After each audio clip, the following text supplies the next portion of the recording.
జనరల్గా రొమ్ము గాయాల కంటే కూడాను ఇంపార్టెంట్ ఏంటి అని అంటే, గాయం తగిలితే బ్రెస్ట్ క్యాన్సర్ అనేది తక్కువ, అసలు అటువంటి ప్రాబ్లమ్స్ ఏమీ రావు. కొంచెం హిమటోమాస్ లాగా ఫామ్ అవుతాయి, అవి తర్వాత నెమ్మదిగా ఆర్గనైజ్ అయ్యి తగ్గిపోతూ ఉంటాయి. కానీ బ్రెస్ట్లో రిపీటెడ్గా బయాప్సీస్ చేస్తూ ఉంటారు. చాలామంది చిన్న డౌట్ ఉన్నాయని వెళ్ళి బయాప్సీ చేయించుకుంటూ ఉంటారు. అలాంటి బయాప్సీస్లో రిపీటెడ్గా బయాప్సీస్ చేయించుకున్న పేషెంట్స్కి ఫ్యూచర్లో బ్రెస్ట్ క్యాన్సర్ వచ్చేదానికి అవకాశం ఉంది అని స్టడీస్ లిటరేచర్లో కూడాను మెన్షన్ చేయటం జరిగింది. అండ్ అవి చూసాము కూడాను.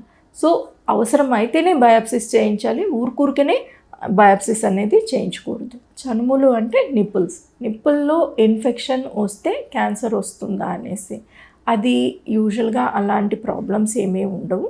ఇన్ఫెక్షన్స్ కరెక్ట్గా కంట్రోల్ చేసుకుంటే వాటికి కరెక్ట్గా కొన్ని చాలా సూపర్ఫిషియల్ ఇన్ఫెక్షన్స్ ఉంటాయి, సింపుల్ ఆయింట్మెంట్స్ పెట్టినా కానీ ఆ ఇన్ఫెక్షన్ తగ్గిపోతూ ఉంటుంది.